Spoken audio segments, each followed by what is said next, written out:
Yang di foto itu rumah tetangga. Saya pulang, Astagfirullahaladzim. Assalamualaikum warahmatullahi wabarakatuh. Apa kabar saudaraku dimanapun kalian berada? Semoga selalu sehat dan selalu dalam perlindungan Allah Subhanahu wa Ta'ala. Amin. Jumpa lagi dengan aku Inem di Singapura. Teman-teman, hari ini Singapura mendung ya, nggak panas, enak banget. Tuh, aku kasih lihat.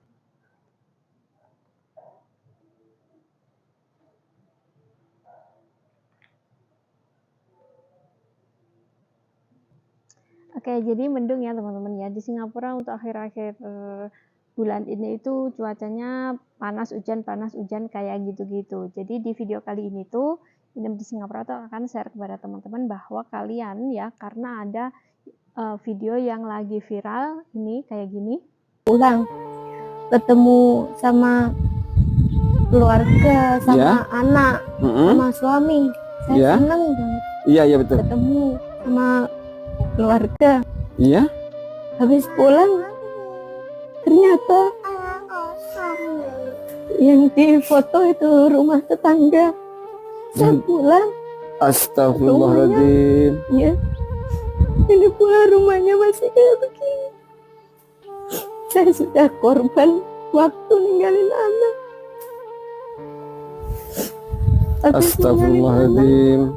Saya ninggalin suami. Nah, ternyata setelah pulang, rumahnya tetap kayak begini. Rumahnya tetap ini, Mbak? Iya, tetap. Rumahnya wis senang hati saya pulang, ketemu sama keluarga, sama anak, sama suami. Saya seneng banget. Iya betul. Ketemu sama keluarga. Iya. Habis pulang, ternyata yang di foto itu rumah tetangga. Saya pulang, Astagfirullahaladzim. ya, ini pula rumahnya masih kayak begini.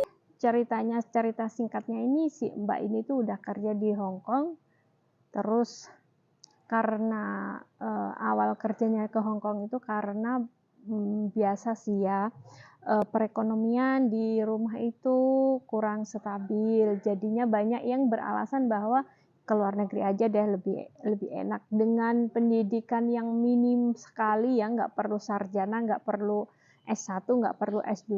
Nah, kalau kita kerja ke luar negeri, yang penting kita telaten, sabar, itu pasti sukses. Dan gajinya pun tidak main-main, namanya kerja ke luar negeri gitu ya. Pasti 5 juta, 10 juta kayak gitu-gitu. Apalagi di Hong Kong kayaknya 10 juta deh ya, kayak gitu. Nah, jadi ceritanya si mbaknya ini sudah karena membantu sang suami dan mempunyai cita-cita untuk memiliki rumah yang bagus karena rumahnya masih ya kurang layak lah ya, bisa dibilang kurang layak kayak gitu, dan akhirnya membantu sang suami dan masuk ke PT, akhirnya pergi ke Hong Kong. Setelah di sana beberapa tahun kayak gitu, 2 tahun, normally kontraknya itu selama 2 tahun ya teman-teman. Dan setelah 2 tahun dalam masa potongan dan sisanya itu berapa, akhirnya dia memilih untuk membangun rumahnya. Semua uang dikirimkan kepada sang suami dan dia meninggalkan 1 orang anak yang masih umur 4-5 tahunan kayak gitu.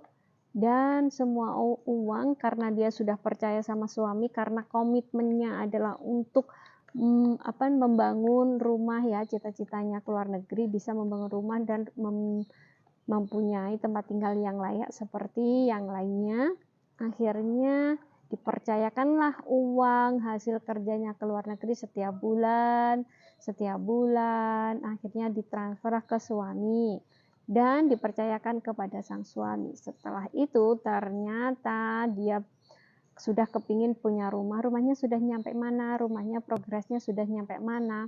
In the end itu ternyata rumahnya juga difotoin semuanya, progresnya itu difotoin semuanya. Ini lagi fondasi, ini sudah bangun batanya, ini sudah gentengnya. In the end akhirnya mbaknya ini telah finish kontrak dan akhirnya pulang. Setelah pulang ternyata dia shock dan kaget. Ternyata rumah semuanya progres ini difoto bukan milik pribadinya, melainkan milik tetangganya ya teman-teman ya. Jadi mbaknya ini merasa kecewa dan sakit hati terhadap suaminya. Setelah pulang ternyata rumahnya masih tetap aja sama seperti yang dulu.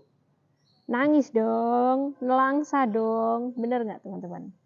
Jadi dari sini kita bisa belajar bahwa sang suami aja bisa kayak gitu, bisa tega dengan istrinya sendiri, kayak gitu. Apalagi orang lain. Hati-hati kalau kalian itu mempunyai cowok ataupun ya cowok lah ya, kita sebutnya cowok atau pacaran dengan orang lain. Selagi bayangkan bukankan orang lain, suaminya aja tuh tega mengkhianati istrinya. Uang sudah dikirim semuanya, uang sudah dikirim buat bikin rumah, buat kepentingan bersama, malah buat lari sama perempuan lain. Nah, jadi dari sini kita bisa belajar bahwa kita tidak boleh mempercayai siapapun, bahkan itu suami sendiri ya teman-teman. Memang ada suami yang benar-benar 100% mencintai kalian tuh pasti ada kayak gitu. Namun yang namanya uang, kita sebaiknya sedia payung sebelum hujan. Gitu aja ya teman-teman ya. Jadi ini bisa buat jadi pembelajaran kita semua dan cukup sekian. Wassalamualaikum warahmatullahi wabarakatuh.